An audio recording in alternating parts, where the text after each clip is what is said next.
Hello student, आप सभी का आपके अपने प्यारे से यूट्यूब चैनल वंडर माइंड पर बहुत बहुत स्वागत है। आज के क्लास में हम क्लास 10th केमिस्ट्री का फर्स्ट चैप्टर रासायनिक अभिक्रियाएं एवं समीकरण का लेक्चर नंबर 3 पढ़ेंगे। ठीक, लेक्चर नंबर 3 को पढ़ने से पहले आप लोगों ने यदि लेक्चर नंबर 1 तथा लेक्चर नंबर 2 नहीं पढ़ा है तो पहले उसको पढ़ लीजिए। उसका लिंक इस वीडियो के डिस्क्रिप्शन बॉक्स में आपको मिल जाएगा और क्लास नोट्स के लिए हमारा टेलीग्राम चैनल ज्वाइन कर लीजिए। टेलीग्राम चैनल का लिंक भी इस वीडियो के डिस्क्रिप्शन बॉक्स में आपको मिल जाएगा। ठीक है, तो आइए देखते हैं कि लेक्चर नंबर 3 में क्या क्या पढ़ना है। तो लेक्चर नंबर 3 में हमको पढ़ना है वियोजन या अपघटन अभिक्रिया, डीकम्पोजिशन रिएक्शन। उसके बाद हम पढ़ेंगे वियोजन या अपघटन अभिक्रिया के प्रकार। फिर उसके बाद पढ़ेंगे विस्थापन या प्रतिस्थापन अभिक्रिया, फिर विस्थापन तथा प्रतिस्थापन अभिक्रिया के प्रकार, फिर लास्ट में पढ़ेंगे अवक्षेपण अभिक्रिया। ठीक है, आज के क्लास में हम इन सब टॉपिक को कवर करेंगे, लेकिन उससे पहले हम लेक्चर नंबर 2 में जो पढ़ चुके हैं उस पर कुछ क्वेश्चंस करेंगे। तो आइए देखते हैं क्वेश्चन नंबर 1। तो क्वेश्चन नंबर 1 क्या कह रहा है कि निम्न में से कौन रासायनिक अभिक्रिया का संकेत नहीं है। क्या पूछ रहा है? रासायनिक अभिक्रिया का संकेत नहीं है। तो रंग में परिवर्तन रासायनिक अभिक्रिया का संकेत होता है, लेकिन सवाल में पूछा है कौन संकेत नहीं है, मतलब सवाल के अनुसार ए क्वेश्चन क्या, ए ऑप्शन क्या हो जाएगा? गलत हो जाएगा। गैस का निकलना ए भी संकेत होता है। ताप का उत्पन्न होना ये भी रासायनिक अभिक्रिया का संकेत है। आकार में परिवर्तन ये रासायनिक अभिक्रिया का संकेत नहीं, भौतिक अभिक्रिया का संकेत है। तो इसका ऑप्शन नंबर डी सही होगा। ठीक, अगला क्वेश्चन देखते हैं। अगला क्वेश्चन है जब मैग्नीशियम ऑक्सीजन में जलता है तो क्या बनता है। तो आइए देखिए, जब मैग्नीशियम ऑक्सीजन से क्रिया करता है, मैग्नीशियम जब ऑक्सीजन से जलता है तो बनता है मैग्नीशियम ऑक्साइड। क्या बनता है? Magnesium oxide. मैग्नीशियम ऑक्साइड बनता है, ये हम लोगों ने पढ़ा है पिछले क्लास में। तो मैग्नीशियम ऑक्साइड बनता है। मैग्नीशियम क्लोराइड नहीं, मैग्नीशियम ऑक्साइड बिल्कुल सही, मैग्नीशियम ऑक्साइड बनता है। मैग्नीशियम सल्फेट नहीं, मैग्नीशियम कार्बोनेट नहीं। ठीक है, तो इस क्वेश्चन का जवाब होगा option number B, magnesium oxide. ठीक, अगला क्वेश्चन है जब दो या दो से अधिक पदार्थ मिलकर एक ही उत्पाद का निर्माण करते हैं। दो या दो से अधिक पदार्थ मतलब जो अभिकारक है, अभिकारक दो या दो से अधिक, दो से अधिक, जबकि जो उत्पाद बन रहा है उत्पाद कितना है? उत्पाद है एक। ये तो संयोजन अभिक्रिया का पहचान है। तो कौन सी अभिक्रिया होगी? संयोजन अभिक्रिया, बिल्कुल सही। ठीक, अपघटन अभिक्रिया नहीं होगा, विस्थापन अभिक्रिया नहीं होगा, द्विविस्थापन अभिक्रिया नहीं होगा। तो इस सवाल का जवाब होगा ऑप्शन नंबर ए, संयोजन अभिक्रिया। ठीक, अगला क्वेश्चन है Mg plus O2 gives MgO किस प्रकार की अभिक्रिया है। तो देखिए इसमें क्या है, अभिकारक दो है उत्पाद एक है। तो जहां अभिकारक दो और उत्पाद एक हो वो कौन सी अभिक्रिया होती है? संयोजन अभिक्रिया। अपघटन नहीं होगा, विस्थापन नहीं होगा, द्विविस्थापन नहीं होगा। तो इस सवाल का जवाब होगा क्या? ऑप्शन ए, संयोजन अभिक्रिया। अगला क्वेश्चन है मैग्नीशियम के जलने पर किस रंग का पाउडर बनता है। ठीक, तो देखिए मैग्नीशियम को जब जलाया जाता है तो ऑक्सीजन से क्रिया होगा तो बनेगा मैग्नीशियम ऑक्साइड। ये जो मैग्नीशियम ऑक्साइड बनता है सफेद रंग का पाउडर होता है। किस रंग का होता है? सफेद रंग का। काला होता है? नहीं, सफेद होता है, बिल्कुल सही। लाल नहीं, नीला नहीं। तो इस सवाल का जवाब होगा क्या? ऑप्शन नंबर बी, सफेद। ठीक, अगला क्वेश्चन है calcium oxide plus H2O gives calcium hydroxide किस प्रकार की अभिक्रिया है। तो देख लीजिए अभिकारक कितने हैं? दो, उत्पाद एक। तो जहां अभिकारक दो या दो से अधिक हो, उत्पाद एक हो, कौन सी अभिक्रिया होती है? संयोजन अभिक्रिया। ऑप्शन नंबर ए, अपघटन नहीं होता है, विस्थापन नहीं होता है, द्विविस्थापन नहीं होता है।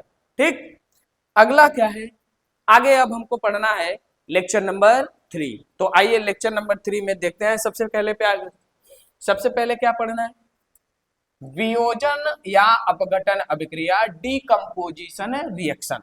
ठीक है, तो क्या पढ़ेंगे हम? वियोजन या अपघटन अभिक्रिया, इंग्लिश में इसको कहते हैं डीकम्पोजिशन रिएक्शन। तो आइए समझते हैं। तो देखिए, अपघटन अभिक्रिया क्या होता है? ऐसी रासायनिक अभिक्रिया जिसमें कोई अभिकारक बाह्य कारक की उपस्थिति में अपने अवयवी तत्वों में टूट जाता है, उसे कहते हैं क्या? अपघटन या वियोजन अभिक्रिया। ठीक है, तो एक बार फिर से समझिए। ऐसी रासायनिक अभिक्रिया जिसमें कोई अभिकारक बाह्य कारक की उपस्थिति में, बाह्य कारक उष्मा भी हो सकता है, प्रकाश भी हो सकता है, विद्युत भी हो सकता है, तो बाह्य कारक की उपस्थिति में अपने अवयवी तत्वों में टूट जाए, तो ऐसी अभिक्रिया को कहते हैं वियोजन या अपघटन अभिक्रिया। इसका पहचान होता है, इसका पहचान क्या होता है? इसका पहचान होता है, इसमें अभिकारक एक होगा, अभिकारक एक होगा और जो उत्पाद होगा वो 2 या 2 से अधिक होगा, 2 या 2 से अधिक होगा। ठीक, तो ऐसी रासायनिक अभिक्रिया जिसमें अभिकारक एक हो, उत्पाद 2 या 2 से अधिक हो, तो कौन अभिक्रिया होगी? अपघटन अभिक्रिया। जैसे अगर हम कहें कैल्शियम कार्बोनेट CaCO3, ये है कैल्शियम कार्बोनेट, इसको क्या कर दीजिए? उष्मा दे दीजिए, गर्म कर दीजिए। जब गर्म करोगे, उष्मा के लिए इस सिंबल का भी प्रयोग किया जाता है। अगर ये कहीं लिखा है डेल्टा, तो समझिए क्या है? उसको गर्म किया जा रहा है। जब इसको गर्म करोगे कैल्शियम कार्बोनेट को, तो बनेगा कैल्शियम ऑक्साइड और कार्बन डाइऑक्साइड। अब देखो क्या है? अभिकारक एक, उत्पाद 2, तो कौन अभिक्रिया होगा? अपघटन अभिक्रिया। ठीक है, तो ऐसी रासायनिक अभिक्रिया जिसमें कोई अभिकारक बाह्य कारक की उपस्थिति में अपने अवयवी तत्वों में टूट जाए, उसे कहते हैं अपघटन या वियोजन अभिक्रिया। अब अवयवी तत्व का मतलब क्या है? जो जो तत्व इस साइड में होगा वही वही तत्व उत्पाद के भी साइड में होगा। तो देखिए, इधर कैल्शियम कार्बन ऑक्सीजन है, तो इस तरफ कैल्शियम कार्बन ऑक्सीजन है। ठीक है, तो आइए देखते हैं अपघटन अभिक्रिया। ऐसी रासायनिक अभिक्रिया जिसमें कोई अभिकारक, जिसमें कोई अभिकारक बाह्य कारक, बाह्य कारक क्या क्या हो सकता है? उष्मा, विद्युत, प्रकाश की उपस्थिति में अपने अवयवी तत्वों में टूट जाता है, उसे वियोजन या अपघटन अभिक्रिया कहते हैं। इसका पहचान क्या होता है? अभिकारक एक होगा और उत्पाद 2 या 2 से अधिक होगा। एग्जाम्पल है क्या है? कैल्शियम कार्बोनेट का उष्मीय अपघटन, डेल्टा लगा है, इसका मतलब यहाँ क्या है? उष्मा है। ये क्या है? कैल्शियम कार्बोनेट है। क्या है? Calcium carbonate, calcium carbonate. और कैल्शियम कार्बोनेट को ही बोला जाता है क्या? चूना पत्थर, चूना पत्थर बोला जाता है। तो कैल्शियम कार्बोनेट को जब गर्म करोगे तो बनेगा क्या? Calcium oxide. क्या बनेगा? कैल्शियम ऑक्साइड, कैल्शियम ऑक्साइड बनेगा। और साथ ही साथ बनेगा क्या? Carbon dioxide, carbon dioxide. तो देखो इस अभिक्रिया में क्या हुआ है? कैल्शियम कार्बोनेट उष्मा की उपस्थिति में टूट गया है, अभिकारक एक है, उत्पाद 2 है, तो कौन सी अभिक्रिया होगी? अपघटन अभिक्रिया। ठीक है, आइए अब देखते हैं अपघटन अभिक्रिया के प्रकार। अपघटन अभिक्रिया के प्रकार, टाइप्स ऑफ डीकम्पोजिशन रिएक्शन। अपघटन अभिक्रिया के 3 प्रकार होते हैं। किस आधार पे? बाह्य कारक की उपस्थिति के आधार पर। तो बाह्य कारक की उपस्थिति के आधार पे अपघटन अभिक्रिया कितने प्रकार के? 3 प्रकार के होते हैं। आइए देखते हैं। पहला होता है क्या? उष्मीय अपघटन, उष्मीय अपघटन। और उष्मीय अपघटन को बोला जाता है थर्मोलिसिस, थर्मोलिसिस। ठीक है, अब देखो थर्मो का मतलब होता है उष्मा, लिसिस का मतलब होता है टूटना, और अपघटन का मतलब भी क्या होता है? टूटना। ठीक है, तो उष्मीय अपघटन का अंग्रेजी क्या होता है? थर्मोलिसिस। थर्मो का मतलब क्या होता है? उष्मा, लिसिस का मतलब होता है टूटना। मतलब उष्मीय अपघटन क्या होता है? ऐसी रासायनिक अभिक्रिया जिसमें कोई अभिकारक उष्मा की उपस्थिति में अपने अवयवी तत्वों में टूट जाए, तो उसे कहते हैं क्या? उष्मीय अपघटन। जैसे हम देखे हैं क्या? CaCO3 कैल्शियम कार्बोनेट को जब गर्म करोगे, उसको उष्मा दोगे, तो कैल्शियम ऑक्साइड और कार्बन डाइऑक्साइड में टूट जाएगा। ठीक है। विद्युत अपघटन, विद्युत अपघटन, इसको अंग्रेजी में कहता है इलेक्ट्रोलिसिस, इलेक्ट्रोलाइसिस। ठीक। तो इलेक्ट्रो का मतलब क्या होता है? विद्युत। लाइसिस का मतलब होता है टूटना। मतलब जो विद्युत अपघटन होता है वो क्या होता है? ऐसी रासायनिक अभिक्रिया जिसमें कोई अभिकारक विद्युत की उपस्थिति में अपने अवयवी तत्वों में टूट जाता है, तो उसे कहते हैं क्या? विद्युत अपघटन। जैसे अगर हम कहें जल में विद्युत धारा प्रवाहित करा दीजिए, जल ले लीजिए, उसमें प्रवाहित करा दिए विद्युत धारा या विद्युत प्रवाहित करा दीजिए, तो क्या होता है? जल टूट जाता है। किसमें? हाइड्रोजन में तथा ऑक्सीजन में टूट जाता है। तो जल हाइड्रोजन और ऑक्सीजन में टूट जाता है। तो ऐसी रासायनिक अभिक्रिया जिसमें कोई अभिकारक विद्युत की उपस्थिति में अपने अवयवी तत्वों में टूट जाए, तो उसे कहते हैं विद्युत अपघटन। ठीक है। अगला तीसरा प्रकार है इसमें प्रकाशिक अपघटन, प्रकाशिक अपघटन, प्रकाशिक अपघटन, इसको बोला जाता है फोटोलाइसिस, फोटोलाइसिस। फोटो का मतलब होता है प्रकाश, लाइसिस का मतलब होता है टूटना। मतलब ऐसी रासायनिक अभिक्रिया जिसमें कोई अभिकारक प्रकाश की उपस्थिति में अपने अवयवी तत्वों में टूट जाता है, तो उसे कहते हैं क्या? प्रकाशिक अपघटन। जैसे क्या है? AgCl सिल्वर क्लोराइड है, इसके ऊपर सूर्य का प्रकाश अगर पड़ जाए, सूर्य का प्रकाश, इसके ऊपर सूर्य का प्रकाश अगर पड़ जाता है, तो Ag+Cl2 में क्या होता है? टूट जाता है। ठीक है। तो ऐसी रासायनिक अभिक्रिया जिसमें कोई अभिकारक प्रकाश की उपस्थिति में अपने अवयवी तत्वों में टूट जाए, तो क्या होता है? प्रकाशिक अपघटन। ठीक है। आइए देखते हैं इसमें क्या है। पहला उष्मीय अपघटन, उष्मीय अपघटन थर्मोलाइसिस। तो देखिए क्या है? ऐसी रासायनिक अभिक्रिया जिसमें कोई अभिकारक उष्मा की उपस्थिति में, किसकी उपस्थिति में? उष्मा की उपस्थिति में अपने अवयवी तत्वों में टूट जाता है, उसे कहते हैं उष्मीय अपघटन। जैसे एग्जांपल में देख लीजिए, कैल्शियम कार्बोनेट है, उसको गर्म किया जाता है तो कैल्शियम ऑक्साइड और कार्बन डाइऑक्साइड में टूट जाता है।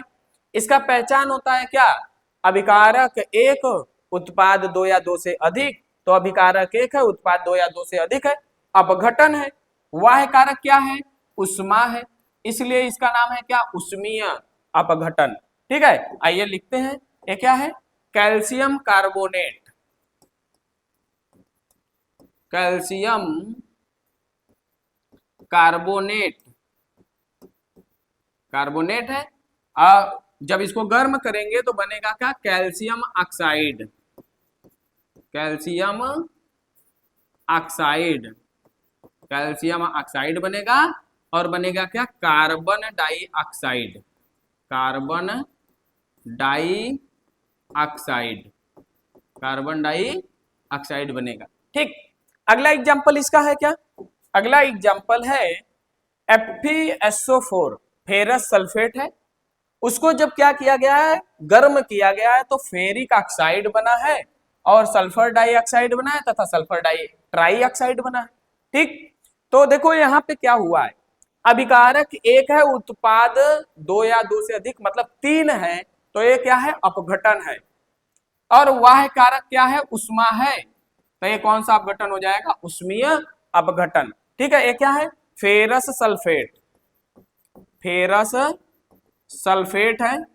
और जब फेरस सल्फेट को गर्म किया गया है तो बना है क्या? Ferric oxide, ferric oxide.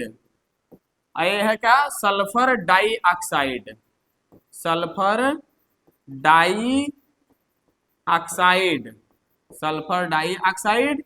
और ये क्या है? Sulphur trioxide, sulphur trioxide, sulphur dioxide और सल्फर ट्राइऑक्साइड।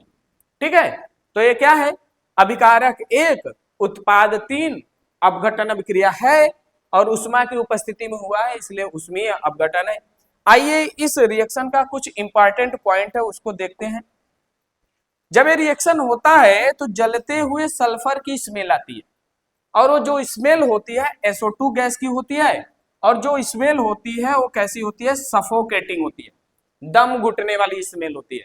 ठीक है, तो जब ये अभिक्रिया होती है ना तो उसमें से जलते हुए सल्फर की गंध आती है, और जो गंध होती है वो SO2 गैस की गंध होती है, तथा SO2 गैस सफोकेटिंग होती है, मतलब दम घुटाने वाली गैस होती है। ठीक, और इसमें देखिए क्या है, दो गैस बन रहे हैं, SO2 और SO3। तो इसमें दो ठो गैस बनता है, SO2 और SO3, सल्फर डाइऑक्साइड और सल्फर ट्राइऑक्साइड। ये दोनों गैस क्या होते हैं, वायु में प्रदूषण फैलाते हैं, तो वायु प्रदूषक होते हैं, तथा इनकी प्रकृति जो होती है वो अम्लीय होती है। तो लिखेंगे क्या, SO2 तथा SO3 गैस वायु प्रदूषक एवं कैसे प्रकृति को होते हैं, अम्लीय प्रकृति को होते हैं। ठीक है, अब ध्यान से देखिए, ये अभिक्रिया क्या है, अभिकारक एक है, उत्पाद तीन है, तो अपघटन है, उष्मा की उपस्थिति में है तो उष्मीय अपघटन है। तो ये उष्मीय अपघटन के साथ साथ उष्मा शोषी अभिक्रिया भी है, क्योंकि ऐसी अभिक्रिया जो उष्मा अवशोषित करती है, तो इसको हम जब उष्मा देंगे तो अभिक्रिया उष्मा लेके अपने अवयवी तत्वों में टूट जाएगा। तो जब एक टूटा तो अपघटन हुआ, उष्मीय अपघटन हुआ, और साथ साथ उष्मा शोषी अभिक्रिया भी है। तो इस ये क्या है, उष्मीय अपघटन एवं उष्मा शोषी अभिक्रिया। ठीक है, अगला एग्जांपल देखते हैं। अगला एग्जांपल है लेड नाइट्रेट। ये क्या है, लेड नाइट्रेट। लेड नाइट्रेट को जब गर्म किया जाता है तो बनता है लेड ऑक्साइड, NO2 गैस और O2 गैस बनता है। ठीक है, अब देखिए ये भी क्या है, अभिकारक एक है, उत्पाद तीन है, तो अपघटन अभिक्रिया है। अच्छा, वाह कारक क्या है, उष्मा है, तो ये भी क्या, कौन सी अभिक्रिया हो जाएगी, उष्मीय अपघटन। तो ये क्या है, लेड नाइट्रेट, लेड नाइट्रेट है। ठीक, लेड नाइट्रेट को जब गर्म किया गया है तो बना है लेड ऑक्साइड, लेड ऑक्साइड। आई है क्या, nitrogen dioxide, nitrogen dioxide, nitrogen dioxide. और ये क्या है, ऑक्सीजन गैस, ऑक्सीजन गैस। तो आइए देखते हैं इस अभिक्रिया के कुछ इंपॉर्टेंट पॉइंट। जब ये अभिक्रिया होती है ना तो उसमें से टूटने की आवाज आती है, क्रैकिंग साउंड आता है। तो क्या होता है, टूटने की आवाज आती है। ठीक, और इसमें से एक भूरे रंग की गैस निकलती है, किस रंग की, भूरे रंग की गैस निकलती है, और वो गैस कौन सी होती है, NO2 गैस। और NO2 गैस कैसी होती है, इरिटेटिंग स्मेल होती है। इस गैस की स्मेल कैसी होती है, इरिटेटिंग। अगर इस गैस को सूंघ लोगे तो इरिटेट हो जाओगे, तो इरिटेटिंग स्मेल होता है। अब देखो इस अभिक्रिया में क्या है, NO2 भी गैस है, ऑक्सीजन भी गैस है, तो अभिक्रिया होगा तो क्या होगा, दोनों गैस उड़ जाएंगे, बचेगा क्या, PbO, लेड ऑक्साइड बचेगा। तो पीले रंग का होता है, किस रंग का होता है, पीला होता है। कैसा होता है, पीला होता है। तो जो अवशेष बचता है वो पीला ठोस अवशेष बचता है, वो किसका होता है, PbO का होता है। किसका होता है, PbO का होता है। ठीक, PbO का पीला ठोस अवशेष बचता है। ठीक, अगला पॉइंट इसमें क्या है, NO2 गैस भी किस प्रकृति की होती है, अम्लीय प्रकृति की होती है। तो इस अभिक्रिया में जो NO2 गैस निकल रही है ना वो किस प्रकृति की होती है, अम्लीय प्रकृति की होती है। ठीक है, ये था क्या, उष्मीय अपघटन। अब आगे हम देखेंगे क्या, विद्युत अपघटन, इलेक्ट्रोलाइसिस। ठीक है, तो आइए देखिए, ऐसी रासायनिक अभिक्रिया, ऐसी रासायनिक अभिक्रिया जिसमें कोई अभिकारक विद्युत की उपस्थिति में अपने अवयवी तत्वों में टूट जाता है, उसे कहते हैं विद्युत अपघटन। और ध्यान रहे कि इस प्रक्रिया में जो धनायन होता है वो जाता है कहाँ, कैथोड पे, तथा जो ऋण आयन होता है वो जाता है कहाँ, एनोड पे एकत्रित होता है। ठीक है, जैसे अब देखो क्या है, ये जल है, क्या है, जल है, जल का कराना है क्या, विद्युत अपघटन। जल है, जल का कराइए विद्युत अपघटन। तो जल ले लीजिए एक बीकर में, एक बीकर में क्या ले लीजिए, जल ले लीजिए। एक क्या हो गया, एक बीकर हो गया, ये क्या हो गया, एक बीकर हो गया। इसमें क्या करिए, जल डाल लीजिए। क्या डाल लीजिए, जल। ठीक, इसमें अब क्या करिए, दो धातु के राड लगा दीजिए। दो धातु के राड को क्या करिए, डुबा दीजिए। डुबाने के बाद दोनों धातु के राड को बैटरी के सिरे से जोड़ दीजिए।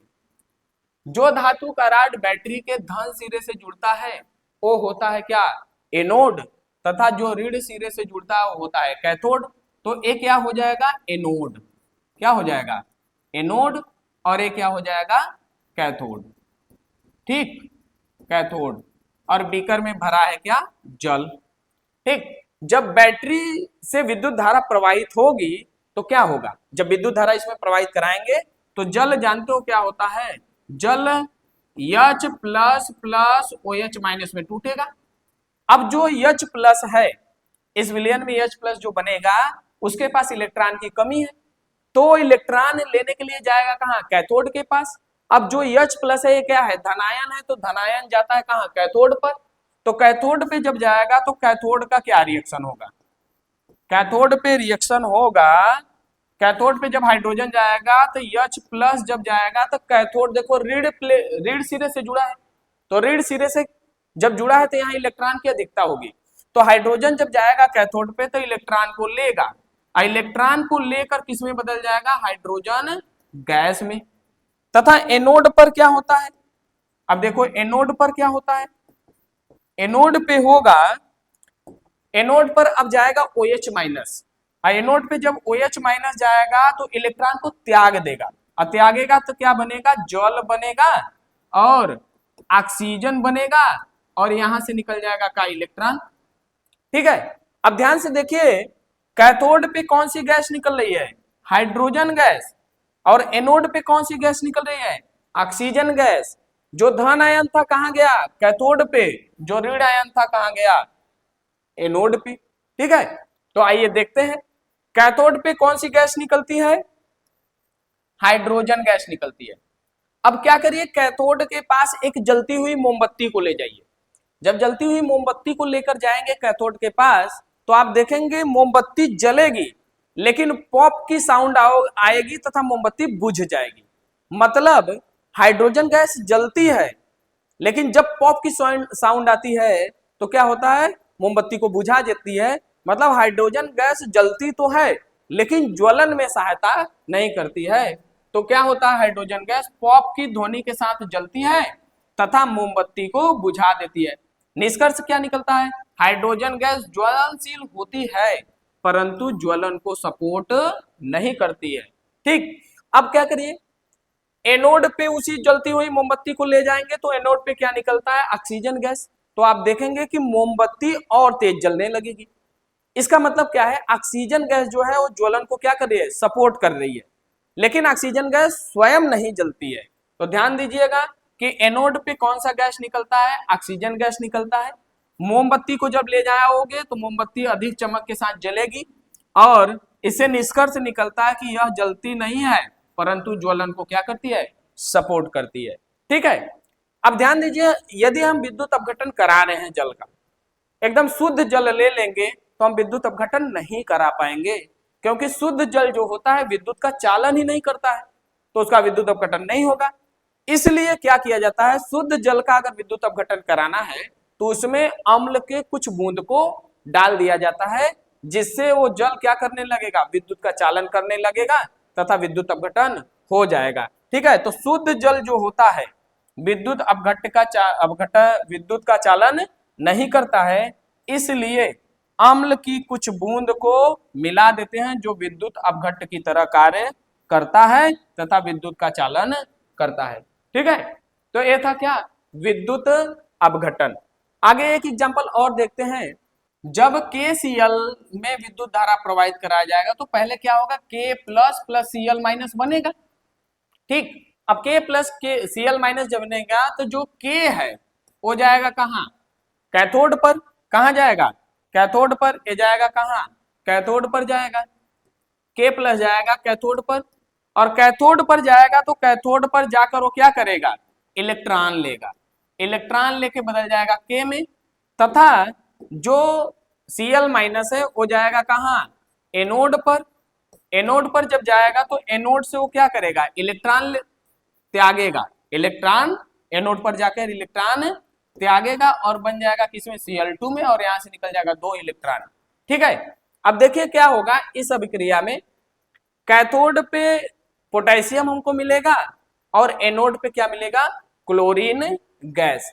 अब ये भी क्या है, देखो इसमें हुआ क्या है, जो पोटेशियम क्लोराइड है विद्युत धारा की उपस्थिति में टूट गया है, तो ये कौन सा होगा, विद्युत अपघटन का एग्जाम्पल होगा। ठीक है, आइए आगे देखते हैं। अब आगे देखना है प्रकाशिक अपघटन, फोटोलिसिस। प्रकाशिक अपघटन क्या होता है, आइए देखते हैं। प्रकाशिक अपघटन, प्रकाशिक अपघटन फोटोलिसिस ऐसी रासायनिक अभिक्रिया जिसमें कोई अभिकारक किसकी उपस्थिति में, प्रकाश की उपस्थिति में अपने अवयवी तत्वों में टूट जाता है, तो उसे प्रकाशिक अपघटन कहते हैं। जैसे क्या है, सिल्वर क्लोराइड है, ये क्या है, सिल्वर क्लोराइड है। सिल्वर क्लोराइड, जब सिल्वर क्लोराइड को प्रकाश दिया जाता है तो टूट जाता है किसमें, सिल्वर में तथा क्लोरीन गैस में, सिल्वर में तथा क्लोरीन गैस में। अब देखिए इस अभिक्रिया में हुआ क्या है, प्रकाश की उपस्थिति में सिल्वर क्लोराइड टूट गया है, अभिकारक एक है, उत्पाद दो है, तो अपघटन होगा। किसकी उपस्थिति में हुआ है, प्रकाश की उपस्थिति में, तो इसे कहते हैं प्रकाशिक अपघटन। ठीक है, ऐसे ही क्या है, silver bromide, silver bromide, silver bromide, silver bromide को भी अगर प्रकाश दोगे तो किसमें टूट जाएगा, सिल्वर में और ब्रोमीन गैस में, किसमें, ब्रोमीन गैस में। ठीक है, अब देखिए जो सिल्वर क्लोराइड और सिल्वर ब्रोमाइड है, सूर्य के प्रकाश की उपस्थिति में टूट जाते हैं। अभिकारक एक, उत्पाद दो है, तो अपघटन है, प्रकाश की उपस्थिति में टूट रहे हैं तो प्रकाशिक अपघटन के एग्जाम्पल हुए। ठीक है, अब इस अभिक्रिया का क्या क्या खासियत है, आइए समझते हैं। सूर्य के प्रकाश से बचाने के लिए, सूर्य के प्रकाश से बचाने के लिए AgCl और AgBr को काले रंग के बोतल में रखते हैं। ठीक है, तो AgCl और AgBr को काले रंग के बोतल में रखा जाता है। क्यों, क्योंकि जब उस पर सूर्य का प्रकाश पड़ेगा तो टूट जाएगा। अगर सफेद बोतल में, ठीक ट्रांसपेरेंट बोतल में अगर रख दोगे तो सूर्य का प्रकाश जैसे ही उसके ऊपर पड़ेगा वो टूट जाएगा। तो सूर्य के प्रकाश से बचाने के लिए इसको काले रंग के बोतल में रखते हैं, पहला बात। और इस अभिक्रिया का प्रयोग किया जाता है श्याम श्वेत फोटोग्राफी में। श्याम श्वेत फोटोग्राफी में इसलिए किया जाता है कि जब ये अभिक्रिया होती है तो ये होता है सफेद, किस रंग का होता है, सफेद रंग का होता है। ये भी क्या होता है, सफेद होता है। लेकिन जब प्रकाशिक अपघटन होता है तो सिल्वर में बदल जाता है, तो ये क्या हो जाता है, ग्रे रंग का हो जाता है। ठीक है, तो श्याम श्वेत फोटोग्राफी में इसका प्रयोग होता है। ठीक है, श्याम, इस अभिक्रिया का प्रयोग श्याम श्वेत फोटोग्राफी मतलब ब्लैक एंड व्हाइट फोटो में, ब्लैक एंड व्हाइट फोटोग्राफी में किया जाता है, क्योंकि AgCl और AgBr सूर्य के प्रकाश में किस रंग में परिवर्तित हो जाते हैं, ग्रे रंग में परिवर्तित हो जाते हैं। ठीक है, अब आइए अगला देखते हैं, विस्थापन या प्रतिस्थापन अभिक्रिया। कौन अभिक्रिया, विस्थापन या प्रतिस्थापन अभिक्रिया, डिस्प्लेसमेंट या सब्स्टिट्यूशन रिएक्शन। डिस्प्लेसमेंट का मतलब क्या होता है, हटा देना, या सब्स्टिट्यूट का मतलब क्या होता है, हटा देना, किसी को हटा के उसके जगह पे अपने बैठ जाए। ठीक है, तो सब्स्टिट्यूट होता है। ठीक है, आइए देखते हैं सब्स्टिट्यूशन या डिस्प्लेसमेंट रिएक्शन क्या होता है, विस्थापन या प्रतिस्थापन अभिक्रिया क्या होता है। ऐसी रासायनिक अभिक्रिया, ऐसी रासायनिक अभिक्रिया जिसमें अधिक क्रियाशील तत्व, कैसा तत्व, अधिक क्रियाशील तत्व कम क्रियाशील तत्व को उसी के यौगिक से, मतलब कम क्रियाशील तत्व के यौगिक से कम क्रियाशील तत्व को हटा देता है और हटा के उसके स्थान पे अपने बैठ जाता है, तो ऐसी अभिक्रिया को बोला जाता है क्या, विस्थापन या प्रतिस्थापन अभिक्रिया। ठीक है, तो देखिए ऐसी रासायनिक अभिक्रिया जिसमें अधिक क्रियाशील तत्व, कैसा, अधिक क्रियाशील तत्व कम क्रियाशील तत्व के यौगिक से उस तत्व के परमाणु को विस्थापित कर स्वयं उसका स्थान ग्रहण कर लेता है, प्रतिस्थापन अभिक्रिया कहलाती है। एग्जाम्पल में जैसे देखिए, अगर हम कह रहे हैं ए रिएक्शन कर रहा है बीसी से, ठीक है। अब ध्यान से देखिए क्या हुआ है, रिएक्शन के बाद ए जो है बी को हटा दिया। ए क्या किया है, ए गया है और बी को हटा दिया है।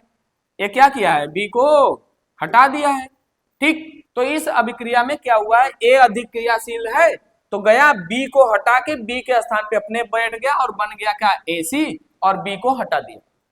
तो ऐसी रासायनिक अभिक्रिया जिसमें अधिक क्रियाशील तत्व कम क्रियाशील तत्व के यौगिक से उस तत्व के परमाणु को विस्थापित कर दे, मतलब हटा दे, हटाकर उसके स्थान पे स्वयं बैठ जाए या उसका स्थान स्वयं ग्रहण कर ले, तो उसे कहते हैं क्या, विस्थापन या प्रतिस्थापन अभिक्रिया।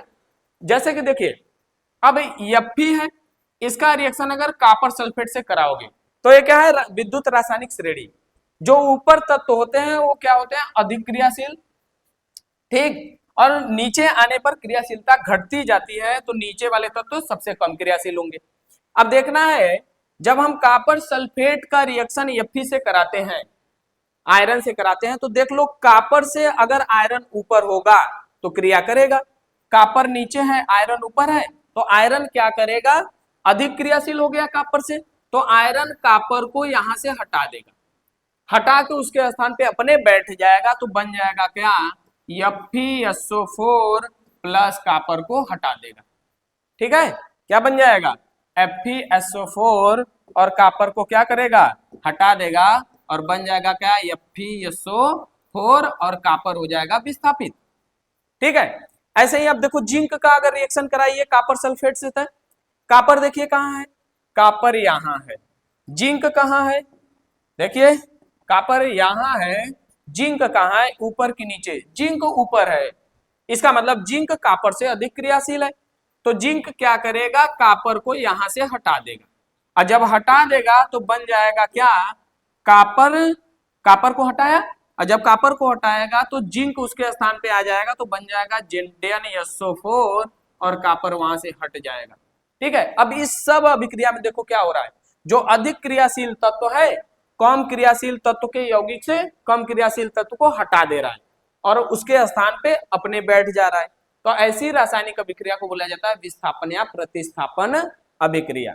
अब लेड को देख लो, ये क्या है, कॉपर, ये क्या है, कॉपर है, लेड कहाँ है, लेड लेड लेड लेड भी ऊपर है कॉपर से ऊपर है लेड, मतलब लेड क्या अधिक क्रियाशील है, तो कॉपर सल्फेट का रिएक्शन अगर लेड से कराओगे तो लेड आएगा, कॉपर को यहां से हटा देगा, और जब कॉपर को हटा देगा तो बन जाएगा क्या, PbSO4, लेड सल्फेट बन जाएगा और कॉपर को हटा देगा, ठीक है। अब जिंक को देख लीजिए, H2SO4 के साथ अभिक्रिया है, यहां है हाइड्रोजन और ये है जिंक। अब देखिए हाइड्रोजन कहाँ है, हाइड्रोजन है यहां और जिंक है उससे ऊपर, मतलब जिंक हाइड्रोजन को हटा देगा यहां से, तो जिंक क्या करेगा, हाइड्रोजन को हटाएगा, हाइड्रोजन यहां से हट जाएगा और बन जाएगा क्या, ZnSO4, क्या बनेगा, ZnSO4 बन जाएगा, ZnSO4, जिंक सल्फेट बन जाएगा और यहाँ से हाइड्रोजन गैस निकल जाएगा, कहाँ, बाहर निकल जाएगा, ठीक है। तो ये सब क्या है, प्रतिस्थापन या विस्थापन अभिक्रिया के एग्जाम्पल है। तो प्रतिस्थापन या विस्थापन अभिक्रिया में होता क्या है, ऐसी रासायनिक अभिक्रिया जिसमें अधिक क्रियाशील तत्व कम क्रियाशील तत्व के यौगिक से कम क्रियाशील तत्व को हटाकर उसके स्थान पर स्वयं बैठ जाता है, तो ऐसी रासायनिक अभिक्रिया को बोला जाता है क्या, विस्थापन या प्रतिस्थापन अभिक्रिया, ठीक है। अब बात आता है विस्थापन या प्रतिस्थापन अभिक्रिया के प्रकार। तो देखिए विस्थापन या प्रतिस्थापन अभिक्रिया दो प्रकार के होते हैं। पहला क्या है, एकल विस्थापन, एकल विस्थापन, एकल विस्थापन अंग्रेजी में इसको कहते हैं single displacement, single displacement reaction, single displacement reaction, ठीक। और दूसरा होता है द्विविस्थापन, द्विविस्थापन या इसी को कहते हैं उभय अपघटन अभिक्रिया, उभय अपघटन, अभय अपघटन अभिक्रिया अंग्रेजी में कहते हैं double displacement, double displacement reaction, double displacement reaction, ठीक है। तो विस्थापन या प्रतिस्थापन अभिक्रिया कितने प्रकार के? 2 प्रकार के, एकल विस्थापन और द्विविस्थापन। जहां एक तत्व का विस्थापन होता है एकल विस्थापन होता है, जहां 2 तत्व का विस्थापन होता है या पदार्थों में आयनों के अदला बदली से अभिक्रिया हो जाता है उसे कहते हैं द्विविस्थापन अभिक्रिया। आइए देखते हैं, पहला क्या है? एकल विस्थापन अभिक्रिया।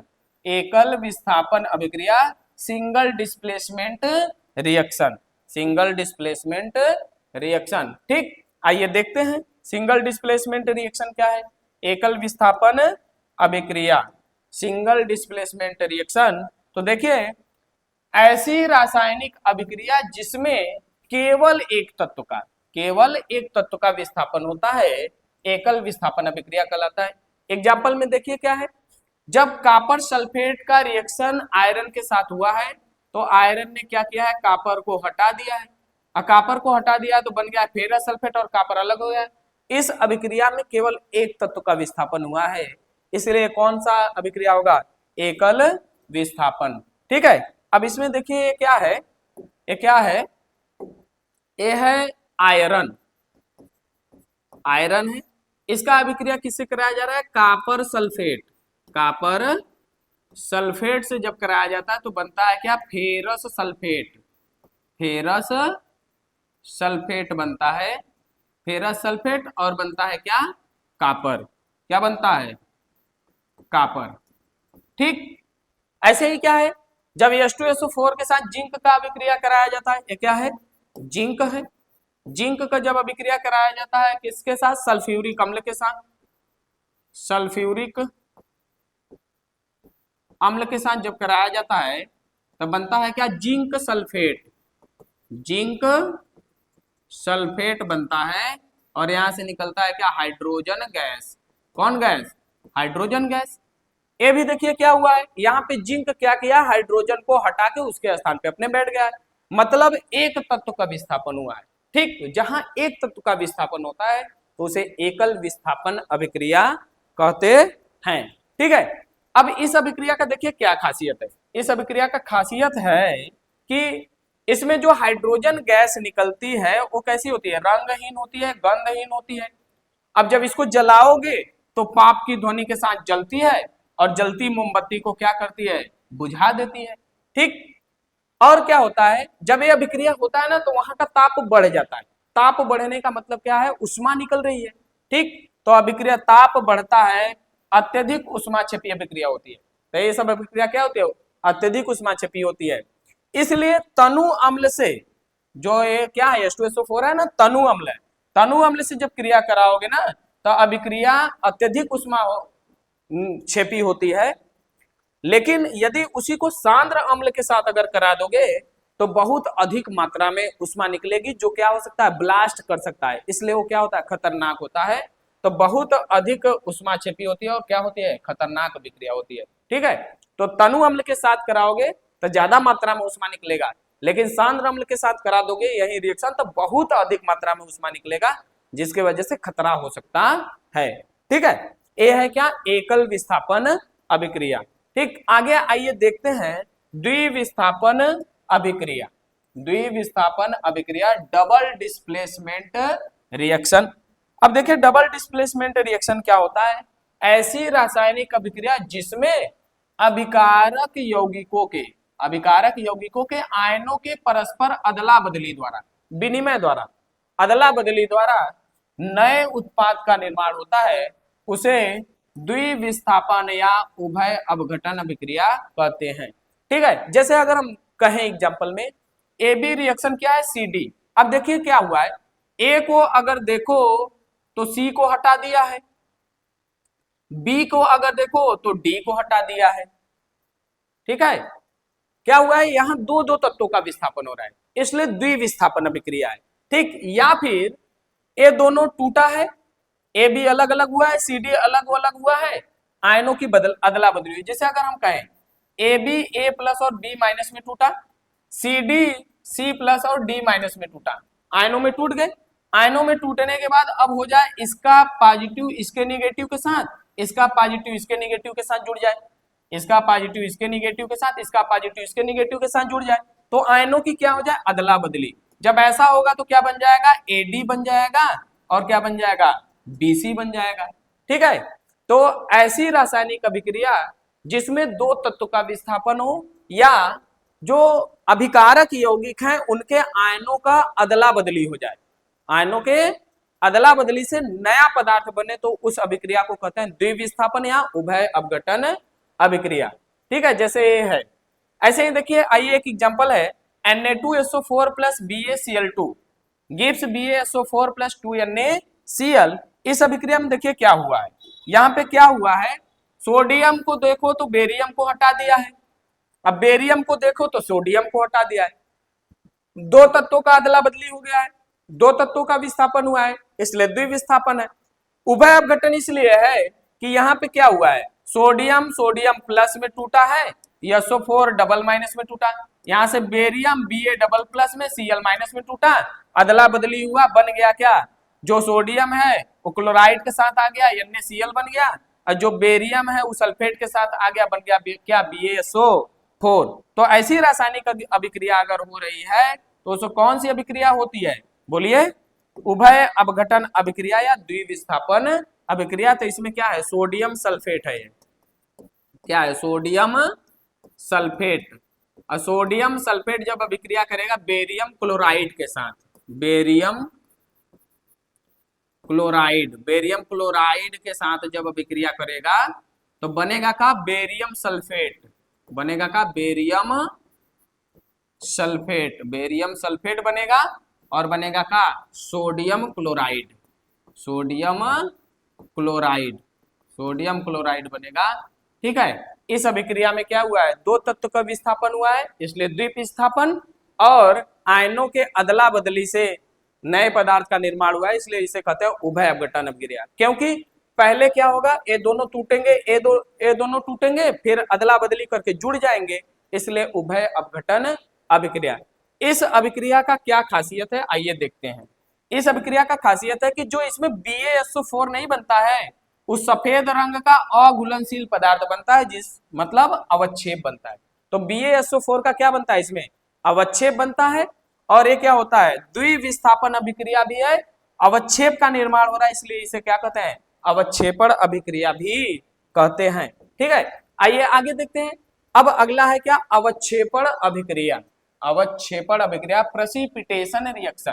तो देखिए अवक्षेपण अभिक्रिया क्या होता है, ऐसी रासायनिक अभिक्रिया जिसमें दो घुलनशील विलयन अभिक्रिया करके अघुलनशील लवण का निर्माण करता है, उसे अवक्षेपण अभिक्रिया कहते हैं। जैसे देखो क्या है, ये क्या है, घुलनशील होता है, ये भी क्या होता है, घुलनशील होता है। अभिक्रिया करके जब बेरियम सल्फेट बनता है तो ये सफेद अघुलनशील पदार्थ है, सफेद अघुलनशील पदार्थ होता है, और इसी को कहते हैं क्या, अवक्षेप। क्या कहते हैं, अवक्षेप कहते हैं। तो जिस अभिक्रिया में अवक्षेप बन जाए उसे क्या कहते हैं, अवक्षेपण अभिक्रिया। ऐसे ही क्या, लेड नाइट्रेट का रिएक्शन जब पोटेशियम आयोडाइड के साथ कराया जाता है तो लेड आयोडाइड का अवक्षेप बनता है। ठीक है, ये क्या होता है, अघुलनशील होता है, और इस रिएक्शन का खासियत है किस रंग का बनता है, पीले रंग का बनता है, पीला होता है। तो PbI2 का पीला अघुलनशील पदार्थ बनता है। ये भी क्या होता है, द्विविस्थापन है, और साथ ही साथ क्या है, अवक्षेपण अभिक्रिया। तो अवक्षेपण अभिक्रिया क्या होता है, ऐसी रासायनिक अभिक्रिया जिसमें अवक्षेप का निर्माण हो, दो घुलनशील विलयन मिल करके अघुलनशील लवण का निर्माण करते हैं, तो उसे कहते हैं अवक्षेपण अभिक्रिया। तो आज के क्लास में बस इतना ही। आप सभी आए, पूरा क्लास अटेंड किए, आप सभी को बहुत बहुत धन्यवाद।